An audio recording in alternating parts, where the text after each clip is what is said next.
በ1912 የኢትዮጵያ አየር ኃይል የመጀመሪያውን በረራ ለማድረግ የተለያዩ አውሮፕላኖችን ወደ ሀገር ውስጥ ያስገባበት ዓመተ ምህረት ነበር። ይህም የሆነው ተመልካቾቻችን ዓለም በረራ ካደረገ ከ17 ዓመት ቆይታ በኋላ ነው።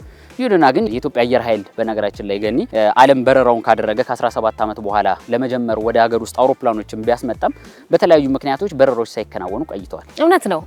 ተመልካቾቻችን እንግዲህ በተለያዩ ምክንያቶች ስንል ዋናው ምክንያት የነበረው በወቅቱ በሰማይ አውሮፕላኖችን ማብረር ከፈጣሪ ጋር መቃረን ተደርጎ ስለሚታሰብ እነዚህ ተገዝተው መተው የነበሩ አውሮፕላኖች ተፈተው ሙከራ ሳይደረግባቸው ሳይታዩ እንደታሸጉ ወደ መጡበት ሀገር እንዲመለሱ የተደረገበት ሁኔታ ነበር።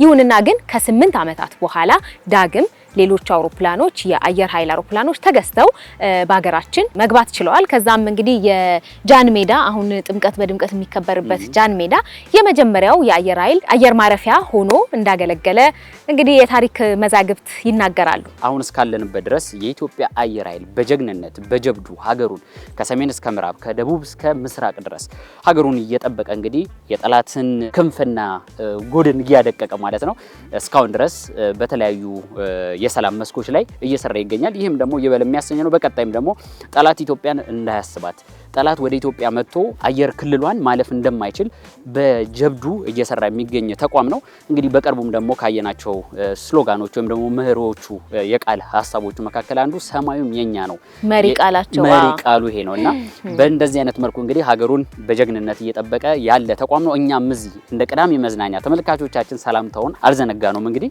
ወደ ተመልካቾች የምናደርስ ይሆናል። በተለይ ደግሞ ዛሬ ቅዳሜ ነው። በቅዳሜ መዝናኛ ብዙ ነገሮች አሉ።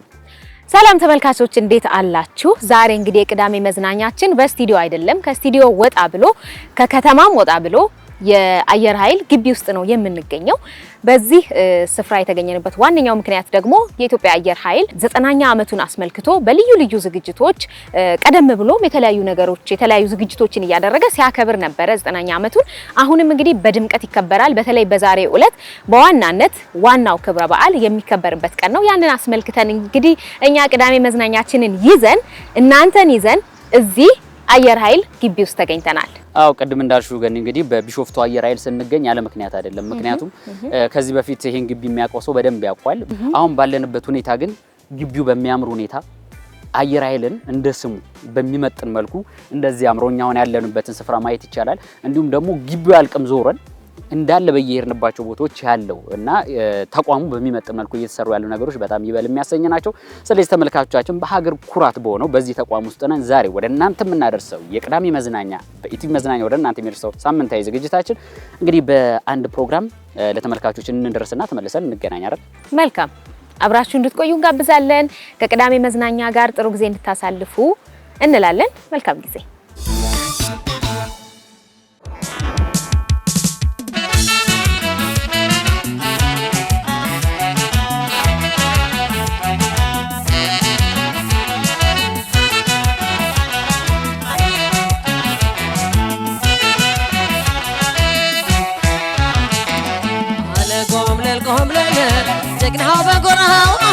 ጀግናው በጎራው ለጓገኒ ዞነ ኮርቶም ያጎራው ለበበርቱ ሆኖነ ለሁሉም ነገር ጀግና የሚሸነፈው ለአንድ ሀገር ፍቅር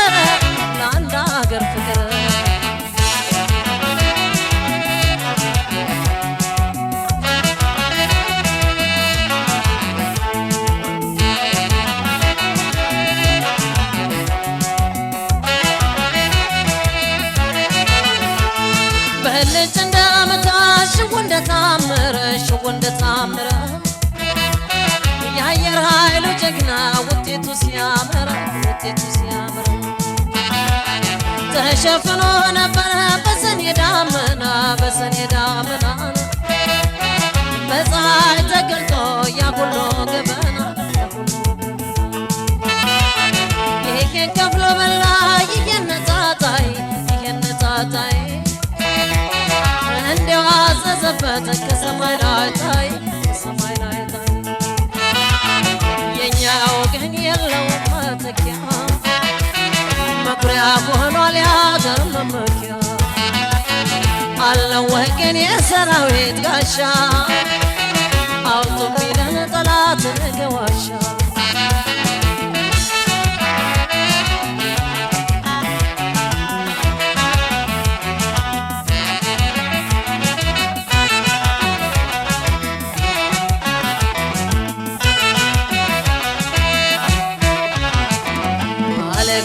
ጎምለል ጀግናው በጎራው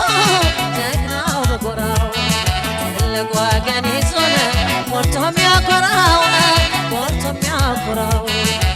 በበርቱ ሆኖ ለሁሉም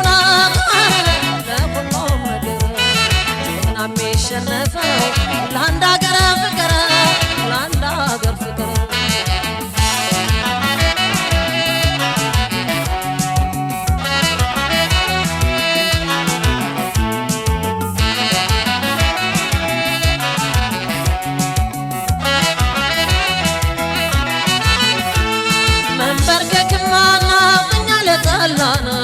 ለጠላን ከእንዱም አይታጠፍ ጥሩ ወገን አለን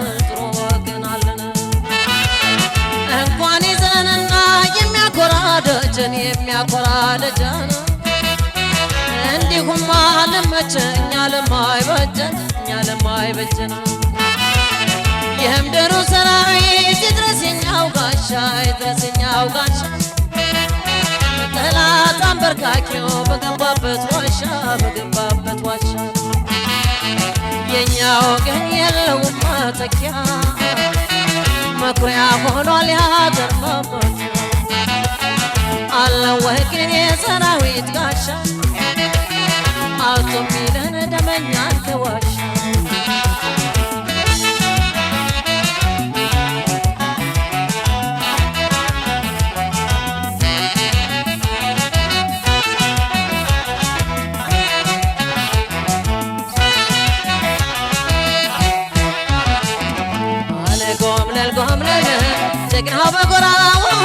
ጀግናው በጎራው ትልቅ ወገን ይዞን ቆርጦ የሚያኮራው በበርቱ ሆኖ ለሁሉም ጀግና የሚሸነፈው ለአንድ ሀገር ፍቅር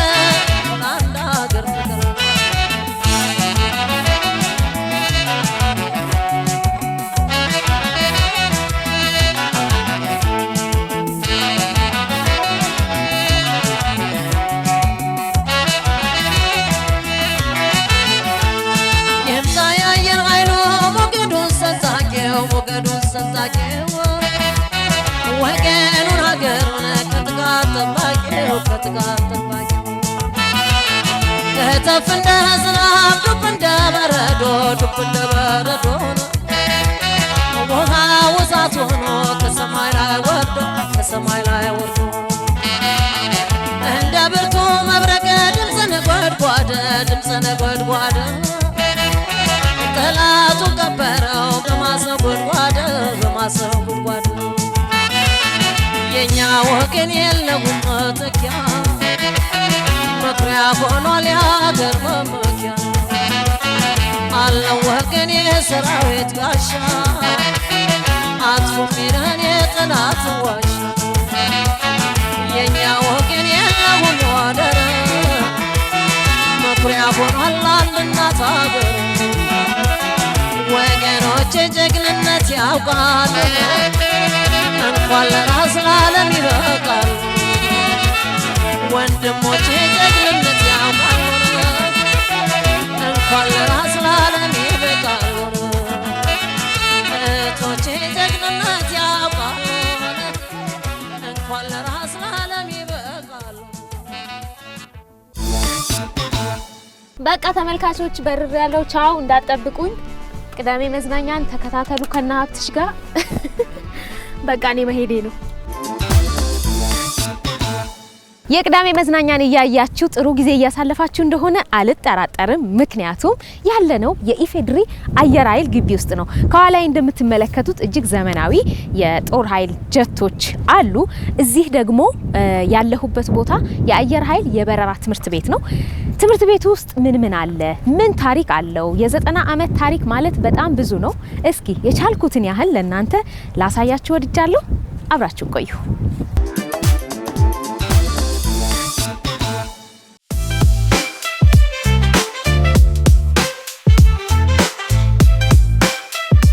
ጤና ይስጥልኝ ሻለቃ። ታዲያስ እንዴት ዋልሽ? ሰላም ነህ? ሰላም ነው እንደምን ነህ? አለ ሰላም። የወታደር ሰላምታ አይሰጠኝም? ችግር የለውም። እሺ ሰላም ነው? ሰላም አለን። እንኳን አደረሳችሁ። እንኳን አብሮ አደረሰ። በጣም ትልቅ በዓል ላይ ነው የምንገኘው አይደለ? ትክክል ነው፣ እውነት ነው። እዚህም እኛ የተገኘንበት ዋነኛው ምክንያት ደግሞ 9ኛ ዓመቱን ምክንያት በማድረግ እዚህ ግቢ ውስጥ ያለውን ታሪክ ለተመልካቾቻችን ልናደርስ ወደናል። ደስ ይለናል። እሺ ከየት እንጀምር? እኔ እንኳን ዝም ብዬ እዛ አካባቢ ያሉትን እጅግ የሚያማምሩ የጦር ጀቶች እያየሁ ነበረ። ኦኬ። ግን ምናልባት ከዚህ ላይሆን ይችላል መጀመር የሚገባኝ አላቅም። ከዛ በፊት ግን አንዳንድ ነገሮችን ውስጥ ገብተን ብናሳይሽ መልካም። እሺ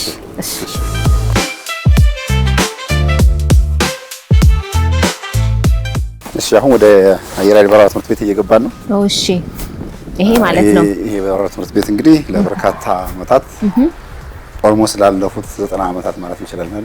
አዎ 90 ዓመታት በርካታ ተማሪዎችን የበረራ ተማሪዎችን በማስተማር የቴክኒክ ተማሪዎችን በማስተማር በርካታ ተዋጊ ፓይለቶችን ማፍራት የቻለ ትምህርት ቤት ነው። እና ይሄ ትምህርት ቤት በጣም ትልቅ ታሪክ ያለው ትምህርት ቤት ነው። ይሄ የበረራ ትምህርት ቤት እንደመሆኑ መጠን እንግዲህ እዚህ በርካታ ተማሪዎች በበረራ ትምህርት ቤቱ አልፈዋል። ከበርካታ ተማሪዎች መካከል ኦልሞስት የመጀመሪያዎቹን ማየት እንችላለን። እዚህ የመጀመሪያ የኢትዮጵያ አየር ኃይል አብራሪዎች የመጀመሪያ የኢትዮጵያ አየር ኃይል አብራሪዎች እሺ እነማን ናቸው፣ በሁኔታ ላይ ነበር ስልጠና ሲሰለጡ የነበረው የሚለውንም እዚህ ጋር ማየት እንችላለን። ያው ለታሪክ የተቀመጠበት ሁኔታ አለ እዚህ ጋር። እንግዲህ የመጀመሪያው አብራሪ ሚሽካ ባፍቺፍ ይባላል። እሺ ሚሽካ ባፍቺፍ አስፋዋሊ ባህሩ ይቀጥላሉ ወደታች ማለት ነው እስከ ወይዘሮ ሙሉመቤት ምሩ ድረስ ማለት ነው። እና ሚሽካ ማነው ስንል የአየር ኃይል 9ኛ ዓመት የሚከበርበት ዋና ዓላማ ዋናው የተከበረበት ቀን ሻለቃ ሚሽካ ባፍቺፍ የአየር ኃይል አዛዥ የሆኑበት ቀን ነው የተከበረ ያለው። ከዛ በፊት ግን አውሮፕላን ቀድሞ የገባው ከዛ በፊት ነው። ታሪኩ ወደኋላ ስንመለስ ኦልሞስት በነሐሴ 12 1921 በኢትዮጵያ አቆጣጠር ማለት ነው። አውሮፕላን የመጀመሪያው አውሮፕላን የፓቴዝ 125 የምትባል አውሮፕላን መጀመሪያ የኢትዮጵያ ሰማይን የገባችበት ቀን ከተቆጠረ ኦልሞስት 97 ዓመት አካባቢ ነው። ነገር ግን ሻለቃ ሚሽካ ባፍቺፍ የአየር ኃይል አዛዥ የሆነበት ቀን ነው የአየር ኃይል ቀን እየተከበረ ያለው። ኢትዮጵያዊ ናቸው። ኢትዮጵያዊ ናቸው። ሻለቃ ሚሽካ ባፍቺፍ ኢትዮጵያዊ ትውልደ ኢትዮጵያዊና ራሻዊ፣ አባታቸው ራሻዊ ነው፣ እናታቸው ደግሞ ኢትዮጵያዊ ናቸው። ስለዚህ ሻለቃ ሚሽካ ያው በኢትዮጵያዊነታቸው ነው የአየር ኃይል አዛዥ የሚሆኑት ማለት ነው። ባይዘው ከሚሽካ ጋር በተገናኘ እንደ ልክ ፑሽኪን አሌክሳንድሮ ፑሽኪን አለው አይደል? ፑሽኪን አደባባይ አዲስ አበባ ታውቂዋለሽ? አዎ። ስለዚህ ፑሽኪን አደባባይ ልክ የተሰየመላቸው ፑሽኪን የኢትዮጵያዊና ራሻዊ አይደል? ዜጋ ሰው ናቸው። አዎ። ልክ ዘሴም እንደዛ ሻለቃ ሚሽካም ከኢትዮጵያዊ እናትና ከራሻዊ አባት የተገኙ ወጣት ናቸው። በዛን ሰዓት ግን ኦልሞስት ህዳር 20 1928 ሻለቃ ሚሽካ የአየር ኃይል አዛዥ የሆኑበት ቀን ነው። ጣሊያን በኢትዮጵያ ላይ ወረራ ልትፈጽም ባሰበችበት ሰዓት በርካታ ስዊድኖች ነበሩ፣ ምዕራባውያኖች ነበሩ። እዚህ አየር ኃይል ሲቋቋም በርካታ ሙያተኞች ከውጭ የመጡ ሙያተኞች ነበሩ። በእርግጥ ከዛ ልክ ሁለተኛው ወረራ ጣሊያን ባሰበችበት ሰዓት እነዚህ የውጭ ዜጎች ኦልሞስት ወደ ውጭ ወደ ሀገራቸው ተመልሶ የሄዱበት ሁኔታ የተፈጠረው። አውሮፕላን መጀመሪያ ባይዘው የመጀመሪያ አውሮፕላንም ሶሎ የበረሩት ሻለቃ ሚሽካ ናቸው። ጅጅጋ አካባቢ ሄደው የመጀመሪያ ሶሎ በረራ ማለት ብቻቸውን አውሮፕላን ይዘው የበረሩ የመጀመሪያ ኢትዮጵያዊ ናቸው ማለት ነው። ስለዚህ በዛ ምክንያት ነው እንግዲህ ሻለቃ ሚሽካ የአየር ኃይል አዛዥ ከሆኑበት ቀን ጀምሮ የአየር ኃይል 9ኛ ዓመት እየተከበረ ያለው። ሌሎቹም በዚህ ማየት እንችላለን። ወይዘሮ ሙሉመቤት ምሩ ማንሳት እንችላለን። ወይዘሮ ሙሉመቤት ምሩ ኦልሞስት ጥቁር አፍሪካዊት ፓይለት የመጀመሪያዋ ሴት ፓይለት ማለት እንችላለን። ኢትዮጵያዊት ብቻ ሳይሆን ጥቁር አፍሪካዊት ማለት እንችላለን። ኦልሞስት ከ1928 እስከ 1933 እንግዲህ አስቡ። በዛን ሰዓት በጣም ይገርም ነው። ኢትዮጵያዊ ሴት ፓይለት ነበረን። በጣም የሚገርም ታሪክ ነው። ማሰብ እንችላለን። ለምሳሌ በ1930ዎቹ፣ በ1940ዎቹ፣ በ1950ዎቹ በርካታ የአፍሪካ ሀገሮች በቅኝ ግዛት ስር ነበሩ አይደል? በዛን ሰዓት እኛ ግን የሴት አብራሪዎች ሙሉ ነበረን ማለት ነው። ስለዚህ የአቪዬሽን ቴክኖሎጂኛ ጋር በጣም ደስ የሚያሰኝ ታሪክ ነው። ቴክኖሎጂኛ ጋር ቀድሞ ነው የገባው። በጣም አንጋፋ ተቋምነቱን ከምንገልጽበት አንደኛው ምክንያት አንደኛው በርካታ ነገሮች ማንሳት እንችላለን እና ፎቶአቸው ያው ወይዘሮ አሉ። አዎ እዚህ ያው በምታዩት መልኩ ነው ሻለቃ ሚሽካም አሉ እና እዚህ ጋር ብዙ ታሪኮች አሉ። እዚህ ጋር ማየት እንችላለን። አውሮፕላን ከገባ ጀምሮ የመጀመሪያዎቹ አውሮፕላኖች አሁን ለምሳሌ ሲሰየሙ አሁን የተለያየ ጭራ ቁጥር ለምሳሌ ጭራ ቁጥር ምን ነው አለ ቴን ነምበር እንደምንለው ፕሌት ነምበር መኪና ላይ ፕሌት ነምበር እንደሚባለው እንደዛ ጭራ ቁጥር አላቸው አይደል? ንስረ አስፋው፣ ንስረ መኮንን፣ ንስረ ተፈሪ ልክ በንጉሱ ቤተሰቦች ስምም የአውሮፕላኖቹም ጭራ ቁጥር ልክ የዚህ አይነት መጠሪያም ነበራቸው ማለት ነው። ግን ይሄ ፎቶ በጣም ሚራክል የሆነ ፎቶ ነው። ምንድነው የሚያሳየው? ይሄ ፈረስ አይደለም፣ ሰው አለ፣ ፈረስ አለ፣ አውሮፕላን አለ። ስለዚህ ዛሬ ለምሳሌ ቦሌ ኢንተርናሽናል ኤርፖርት ብንወስድ ወደ ቦሌ የሚኬደው ምንድን ነው? በመኪና ነው አሁን በተለያየ መኪና በጣም ዘመናዊ መኪኖች አሉ የተለያየ መኪኖች አሉ አይደል አዎ አሁን በጣም ይገርም ነው ታሪኩንም ማየት በጣም ይገርም ነው ታሪካዊ የሆነ ፎቶ ነውና በፈረስ ተመቶ አውሮፕላን ድረስ ይሳፈራሉ መጥተው ስለዚህ ራይድ ምናምን እንደማለት ነው ማለት ነው በጣም ደስ ይላል ብዙ አይነት አውሮፕላኖች አሉ እዚህ ማሰልጠኛ አውሮፕላኖች አሉ እዚህ ለምሳሌ ሲሲናይል ዋና የሚባሉ አውሮፕላኖች እነዚህ የተለያዩ ማሰልጠኛ አውሮፕላኖች በተለያየ ጊዜ የነበረበት ሁኔታ ነው እነዚህ የተለያዩ ማሰልጠኛ አውሮፕላኖች ናቸው በጣም ደስ ይላል እዚህም ጋር ስናይ በአሁኑ ሰዓት ከረንትሊ እንደዚህ አይነት በረራዎች እየተበሩ ያሉበት ሁኔታ ነው ያለውና ዲቴይል በዚህ ልክ ተማሪዎቹ ይማራሉ ማለት ነው እኔ በጣም የሚያስገርመኝ ነገር እንዴት ምን ያህል ደስ እንደሚላቸው ማብረር የሚችሉት ወታደሮች በእውነት ምክንያቱም እኔ በጣም ለማየት እንኳን በቴሌቪዥን ተቀርጾ ትሪቱን የሚያሳዩትን ነገር ታሪካቸውን ስንሰማ ለኛ በጣም ልብ ምታችንን የሚጨምር ደስ የሚያሰኝ ታሪክ ነውና የታሪኩ ባለቤት የሆኑት ደግሞ በተለይ ደግሞ በቃ እዛው ጉዳይ ውስጥ ያሉት ሰዎች እንደው ምን አይነት ስሜት ይሁን የሚሰማቸው በተለይ እነዚህ ጀቶቹን የሚያበሩት አብራሪዎች ይላሉ ብዙ ጊዜ ያው እንግዲህ ሙያ አይደለም ሰው ሙያ ምንድነው የሚባለው ስራ ክቡር ነው ይባላል አይደል ስራ ክቡር ነው የትኛው ሙያ ራሱን የቻለ ክብር አለው ማንንም ሰው ላለበት ሙያ የራሱን ክብር የራሱን ፕሮፌሽኑን አሳድጎ ሙያው መወደድ አለበት አይደል በሚገባ ዘሴም እኛም ጋር ሲመጣ እንደዛ ነው እኛ ጋር ያለ አብዛኛው በራሪው ኦልሞስት ፓይለት የምንለው በበረራ ስልጠና ላይ ወይም በረራ ሙያ ላይ ያለ የኛ ወጣት ካልበረረ ያው ትንሽ ቅርቅር ይለዋል ማለት ነው እንዴት አይደል በረራን ይፈልጋል ማለት ነው እና ይሄ የተለመደ ነገር ነው ማንኛውም ሰው ሙያው እንደሚወደው ሁሉ እኛም ጋር ያለ ሰው ሙያውን ፕሮፌሽኑን አክብሮ ወዶ የሚኖርበት ሁኔታ ነው የሚሰራው በጣም ደስ ይላል እዚህ በራት ትምህርት ቤቱ እንደምናየው ውስጡ ግቢው በምታዩት መልኩ በዛው እንደ ልክ ኖርማል እንደ ተማሪና እንደ አስተማሪ እንደምናየው ልክ አይደለም እሺ ለምሳሌ እኔ ዩኒቨርሲቲ ተምሬያለሁ ሌሎች ትምህርት ቤቶችም ራሱ ከታች ከኤሌመንተሪ ጀምሮ የተማርንበት ሁኔታ አለ አይደል ልክ በዛን ሰዓት የምንማረው ትምህርትና እዚህ ጋር የምንማረው ትምህርት ትንሽ ይለያያል በብዙ ነገሮች የሚለያዩበት ነገር አለ እንዴት ብንል የዩኒቨርሲቲ ትምህርት ወይም የኤሌመንተሪ ትምህርት የተወሰነ ሰዓት ከአስተማሪዎች ጋር ትቆያለሽ ከዛ አብዛኛውን ሰዓት ከቤተሰቦች ጋር አይደለም አዎ እዚህ ጋር ግን እንደዛ አይደለም አስተማሪዎቹ ዴይሊ እያንዳንዱን እንቅስቃሴዎች ይከታተላሉ እዚህ ጋር ምክንያቱም አንድ አስተማሪ በጣም ትንሽ ተማሪ ነው የሚኖረው እንደ ተማሪ ለሆነ ክላስ ላይ የሆነ ክላስ እንደሚያስተምርበት የሆነ ብዙ ተማሪዎችን አንድ ክላስ ይዞ የሆነ በቾክ ወይም በሆነ ነገር በዋይት ቦርድ የሆነ ነገር ጽፎ የሚያስተምረው ብቻ አይደለም እያንዳንዱን አክቲቪቲውን ከዲሲፕሊኑ ጀምሮ እያንዳንዱን አክቲቪቲውን ይንቀሳቀሳል እንቅስቃሴውን በሙሉ ኮንትሮል ያደርጋል ማለት ነው ለምንድን ነው የሚሆነው እንዳልሽው እንግዲህ በተለይ በጣም ከፍተኛ የሆነ ወጪ ወጥቶበት ነው የሚማረው ትክክል አንድ ፓይለት ለማሰልጠን በጣም በብዙ ሚሊዮን ይወጣል በጀት ያስፈልጋል ይወጣል ምክንያቱም የሚጠቀመው ሪሶርስ ነዳጅ ይጠቀማል የአውሮፕላን ላይፍ ታይም ይጠቀማል በርካታ ነገሮችን አብረው ራኒንግ ኮስቶች አሉትና እነሱን ሁሉ ስለሚጠቀም ያን ኮስት ሚኒማይዝ ለማድረግ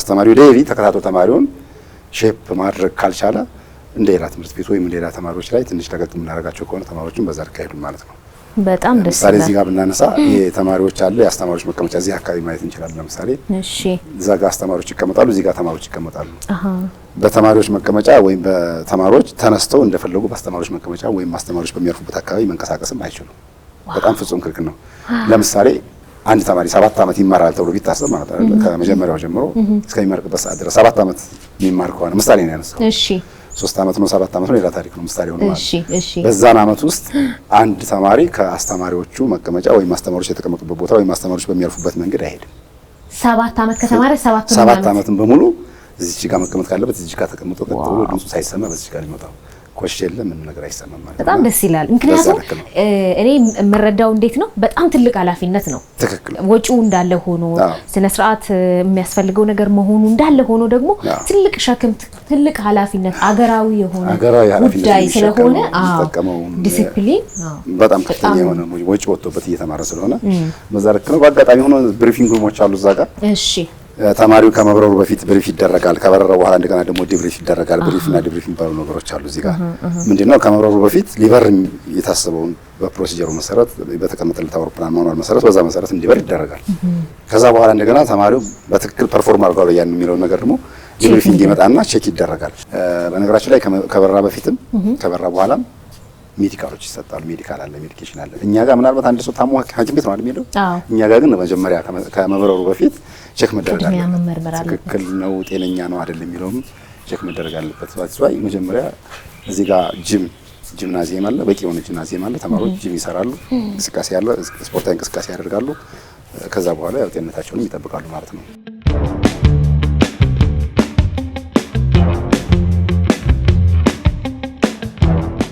ኧረ እኔ ይሄን ነገር አልብሱኝና ላብርር። እዚህ ጋር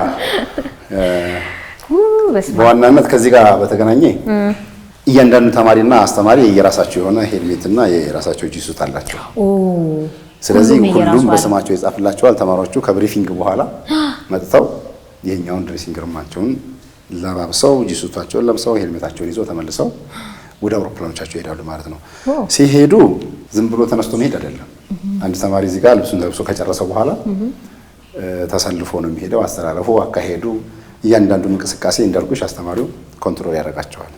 ስለዚህ እያንዳንዱ እንቅስቃሴ አስተማሪ ኮንትሮል እንደሚያደርገው ስለሚያውቅ በጥንቃቄ ይሆናል ማለት ነው። የተወሰነ ዓመት እንደዛ ካደረገ በኋላ ከዛ በኋላ ምን ይሆናል? ካልቸር ይሆናል። ካልቸር ከሆነ ደግሞ ነቲንግ ማንንም አድርግ ብሎት አይደለም። ማንንም አድርግ ሳይለው ተነስቶ ራሱ በዛ እየሰራበት የሚሄድበት ሁኔታ ነው ያለው። እዚሁ ጎን ለጎን ግን እዚህ ጋር ቁጭ ብሎ ልብስ ሲለብስ በረራ ለበረራ ዝግጅት ሲያደርግ አንዳንድ ነገሮችን እዚህ ጋር ማየት መቻል አለበት አይደለም። ለምሳሌ እዚህ ጋር አንድ ነገር እንውሰድና እችኛዋን ለአንድ ትልቅ ነገር አስበን ትልቁ ሀብታችን አስበን ልክ የበረራው አንደኛው ዓላማው በሚበርበት ሰዓት እንግዲህ ብዙ ነገሮች አሉ፣ ብዙ ግዳጆች ሰጥተታል። አንድ ፓይለት ይበራል። ያን ግዳጅ በሚቀበልበት ሰዓት አንደኛው ዓላማው የሀገሪቱን ጎል የሀገሪቱን የልማት ፕሮጀክቶች መጠበቅ ምንድነው? ከአየር ኃይል ተልእኮዎች አንዱ በሰው ሰራሽና በተፈጥሮ አደጋ ይመጣ ማንኛውም ሰው ሰራሽና ተፈጥሮ አደጋ መቀልበስ መቻል በሚለው አየር ኃይል እነሱን ግዳጆች ይወጣል። በዛን ሰዓት ከነዚህ ከአየር ኃይል ተልእኮዎች አንዱ ነው። ግን በጣም ደስ ይላል ትምህርት ቤታችሁ። አካባቢያችን አትቀበሉኝም? አይቻልም። መስፈርቱን ካሟላሽ መስፈርት አለው። እሱ መስፈርት ማሟላት ግድ ነው። እሺ ወደ መሰረታዊ ጀት በረራ ማሰልጠኛ አውሮፕላኖች ከመሄዳችን በፊት ግን እዚሁ ጋር አንድ ነገርም ማየት አለብን። እሺ እዚህ ጋር ሞቶ አለ የትምህርት ቤቱ የበረራ ትምህርት ቤቱ ሞቶ አለ። በነገራችን ላይ አየር ኃይል ስትገቢ የትምህርት ቤቱ ብዙ ቦታዎች ላይ ስትገቡ የተለያየ ቦታ የተለያዩ ሞቶዎች አሉ አይደል? ከዛ ውስጥ አንዱ የአየር ኃይል የበረራ ትምህርት ቤት ሞቶ ይሄ ነው። ዊ ትሬን ፓይለት 02 ሂሮ። በጣም ደስ ይላል። ትርጓሚው ከመጣ ምን ለማለት ተፈልጎ ነው ብሎ ግልጽ ላልሆነለት ሰው ካለ ለምሳሌ እኔን ልውሰድና ራሴም ወስጄ እኔ ከሆነ ዓመት በፊት የበረራ ተማሪ አልነበርኩም። ምንም አይነት የበረራ ሰዓት አልነበረኝ። 0 ሰዓት ማለት ነው አይደል? ከዜሮ ነው የጀመረው። ከዜሮ ማንም ተማሪ ከዜሮ መጥቶ በረራ ትሬኒንግ ይጀምራል። ስለዚህ ከዜሮ የተነሳ ቁጥር 1 2 3 እያለ ይቀጥላል። ከዛ ያንሱ በዛ ቁጥር ከተነስተን ከሄድን የተወሰኑ ሰዓት የበረራ ሰዓት ከጨረሰ በኋላ ተማሪው የሚጠበቅበትን በረራ ከበረረ በኋላ ኦፕሬሽናል ፓይለት ይሆናል። ኦፕሬሽናል ፓይለት ከሆነ በኋላ እንደገና ወደ ቅድም ያልኩት ነገር አለ፣ ፎር ኤፍ ደብሊው ያልኩት ነገር አለ። መጨረሻ ላይ ከፍላይ በኋላ ምን አለ? ፋይት አለ ብያለሁ። ፋይት አለ። ከፋይት በኋላ ዊን አለ። ከዊን በኋላ ምን አለ? ሂሮ አለ ማለት ነው። ጀግና አለ። ማሸነፍ ብቻ አይደለም፣ የማሸነፉ ውጤቱ ነው አይደል? ከማሸነፉ ውጤት ጋር ማን አለ? ከጀርባው ጀግና አለ ማለት ነው። ይሄን ታሪክ ካነሳን አይቀር እጅግ አየር ኃይል እጅግ በጣም በርካታ ጀግና ፓይለቶች ያሉበት ተቋም ነው። ያሉበትም ነው የነበሩበትም ተቋም። ምክንያቱም ታሪክን በታሪክነቱ በተገቢው ቦታ መቀመጥ ስላለበት ማለት ነው። ምሳሌ ላንሳና እነ ብርጋዴር ጀነራል ለገሰ ተፈራ ማንሳት ይችላል። እነ ኮሎኔል ባጫ ሁንዴ፣ እነ ኮሎኔል በዛብህ ጴጥሮስ፣ እነ አሸናፊ ገብረ ጻድቅ፣ እነ መቶ አለቃ አፈወርቅ ኪዳኑ፣ እነ መንግስቱ ካሳ እነዚህ አሁን በኢትዮ ሶማሌ ጦርነት ወቅት ኤር ቱ ኤር ፋይት ማድረግ። ኤር ቱ ኤር ፋይት ማለት በአየር ላይ ውጊያ የጠላትን አውሮፕላን መጥተው የጣሉን ማለት ነው። እስቲና እስካሁኑ ሰዓት ድረስ ጀግኖች አሉት አየር ኃይል። እስቲና እስካሁኑ እስከ ነሐሴ 17 2015 ድረስ በሰሜኑ የሀገራችን ክፍል ጥሶ አየር ክልላችንን ጥሶ የገባ አውሮፕላን የመቱ ጀግኖች ፓይለቶች ያሉበት ተቋም ነው እስካሁን ድረስ። እንደገና ደግሞ በተለያየ ቦምበር ኤርክራፍቶች ከ1956 ጀምሮ እስከ አሁኑ ሰዓት ድረስ በርካታ ጀግኖች በዚህ ተቋም ውስጥ አልፈዋል። በርካታ አብራሪዎች በዚህ ተቋም ውስጥ አልፈዋል። ለዚች ሀገር ሉዓላዊነት መከበር እጅግ ከፍተኛ የሆነ ዋጋ ውድ የሆነ ህይወታቸውን ከፍለው ሀገር ግን አጽንተው የኖሩ ፓይለቶች ያሉበትም የነበሩበትም ወደፊት የሚኖሩበትም ተቋም ነው። እነዚህ አውሮፕላኖች የት ነበሩ? ምን ነበሩ? አሁንስ ምን ላይ ነው ያሉት? የሚሉትን እዚሁ ላይ ማየት እንችላለን። በጣም ጓጉቻለሁ። በዚሁ አጋጣሚ ማለት ነው። በጉጉት ነው ማየት። ተመልካቾች እንግዲህ በጣም ጥሩ ጊዜ እያሳለፋችሁ እንደሆነ አስባለሁ። ከኛ ጋር ቆዩ። ያው ብዙ ጀቶችን ማየት ፈልጋለሁ፣ ቴክኖሎጂዎችን ማየት ፈልጋለሁ፣ አድቫንስ የሆኑ ቴክኖሎጂ ማየት ፈልጋለሁ። ተደጋጋሚ ጥያቄ እየጠየቅሽ ነበር። ከነዛ ውስጥ አንዱ እንግዲህ እዚህ የመጣንበት የኤል39 የሚባለው የመሰረታዊ ጀት በረራ ማሰልጠኛ አውሮፕላኖች ናቸው። እሺ እነዚህ አውሮፕላኖች እድሜያቸውን ብንቆጥር 40 ምናምን አመት ውስጥ 46 47 አመት የሆናቸው አውሮፕላኖች ናቸው። ተገዝተው ወደ ሀገር ውስጥ ወደ ሀገራችን ከገቡ ከ43 እስከ 47 እስከ 48 አመት አካባቢ በተለያየ ጊዜ የተለያዩ አውሮፕላኖች ስለገቡ ማለት ነው። እና እነዚህ አውሮፕላኖች የአገልግሎት ጊዜያቸውን ጨርሰው ወደ ጡረታ የገቡ ናቸው። ጡረታ ብለን መውሰድ እንችላለን። ወደ አገልግሎት መስጠት የማይችሉበት ደረጃ ላይ ደርሰው ነበር። ኦልሞስት ከአገልግሎት ውጭ ናቸው፣ ወይም በእኛ አጠራር ግራውንድ እንደሆኑ የተደረጉ አውሮፕላኖች የምንላቸው ናቸው።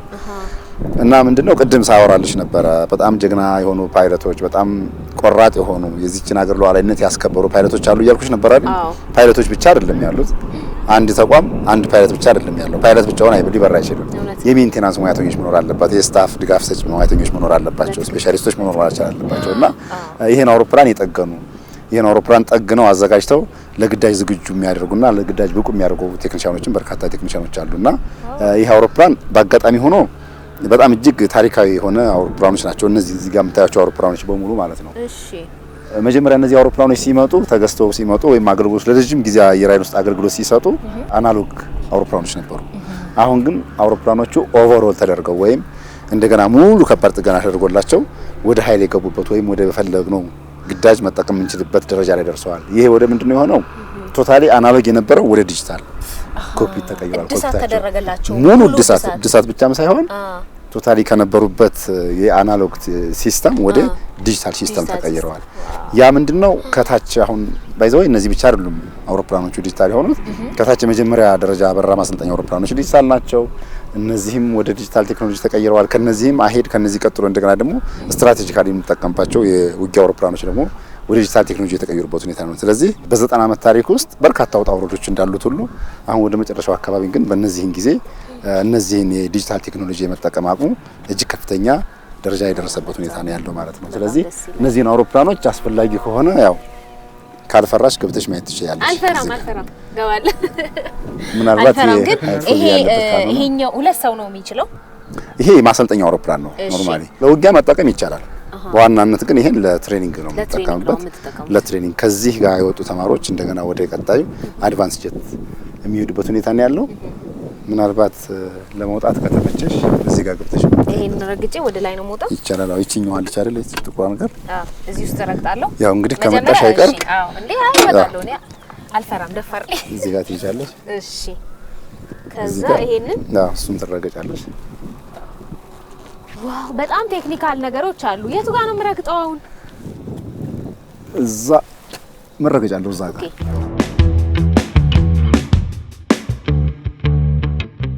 በቃ ተመልካቾች በርር ያለው ቻው፣ እንዳትጠብቁኝ። ቅዳሜ መዝናኛን ተከታተሉ ከና ሀብትሽ ጋር። በቃ እኔ መሄዴ ነው። እሺ ከዛ ይሄ ቤልት ነው ቀበቶ ነው። አሁን ሁሉም ነገር እዚህ አለ። ይሄ ኢንጀክሽን ሲቱ አለ። ሙሉ ሲቱ ኢን ኬዝ ኦፍ ኢመርጀንሲ አንድ አደጋ ቢያጋጥም የሆነ አየር ላይ አንዩዋል የሆኑ ነገሮች ቢያጋጥሙ ወይም አውሮፕላን ከቁጥጥር ውጭ የሚሆንበት አጋጣሚ ቢፈጠር በፓራሹት ይዘላል ሲባል ሰምተሽ አታውቂም? አዎ ያ ማለት ይሄ ራሱ ከነሲቱ ፓይለቱ ይታሰራል። እዚህ ጋር ይታሰራል፣ ሙሉ ይታሰራል። አየር ላይ ሲገለባበጥ አላየሽም? አይቻለሁ። ሲገለባበጥ ይሄ በዚህ ቀበቶ በደንብ ትታሰሪያለሽ፣ በዛም በዚህም በትከሻሽ በዚህ በሁሉ ትታሰሪያለሽ። ኦኬ። እሺ ጊዜ አውሮፕላን ቢገለበጥ አንቺ በቦታሽ ከዛ ወንበሩ ለብቻው ይገነጠልና በኢንጀክሽን ጊዜ አደጋ ቢያጋጥም በሚለው መስሎ ወንበሩ ተገንጥሎ ልክ የተቀመጠውን ፓይለት ይዞ መጀመሪያ ኮክፒቱ ይገነጠልና ከዛ ይሄኛውን ይዞት ይወጣል ማለት ነው። አውሮፕላኑ ከሲቱ ከተለየ በኋላ ፓይለቱ በፓራሹት ይወርዳል ማለት ነው። ዋው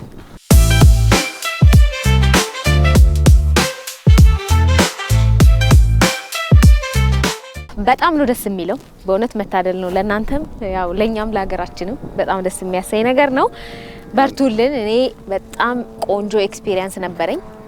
እውነት ለመናገር በህይወቴ ከማረሳቸው ቀናት ነው ይሄኛው። በጣም ደስ የሚል እኛም መታችሁ ስለጎበኛችሁን በጣም ደስ ብሎናል። የጋራ ተቋም የመላ ኢትዮጵያውያኖች ተቋም ስለሆነ ሁላችንም ልንንከባከበው ሁላችንም ልንጠብቀው የሚገባ ተቋም ነውና የዚህን ተቋም ጥንካሬ ደግሞ ሁላችንም አብረን በጋራ ተባብረን ጠንካራ ተቋም እንዲገነባ የበኩላችንን ድርሻ መውጣት አለብን ብዬ ማሳሰብ እፈልጋለሁ። ሻለቃ ሰይድን እጅግ አድርገን እናመሰግናለን። ተመልካቾች የቅዳሜ መዝናኛን እያያችሁ ከኛ ጋር ስላላችሁ እጅግ ደስ ይለናል። የመዝናኛ ዝግጅታችን አሁንም ይቀጥላል። እኔ ግን ጉብኝቴን አላበቃም። ዝም ብዬ ዞር ዞር እያልኩ አሁንም እቀጥላለሁ። መልካም ጊዜ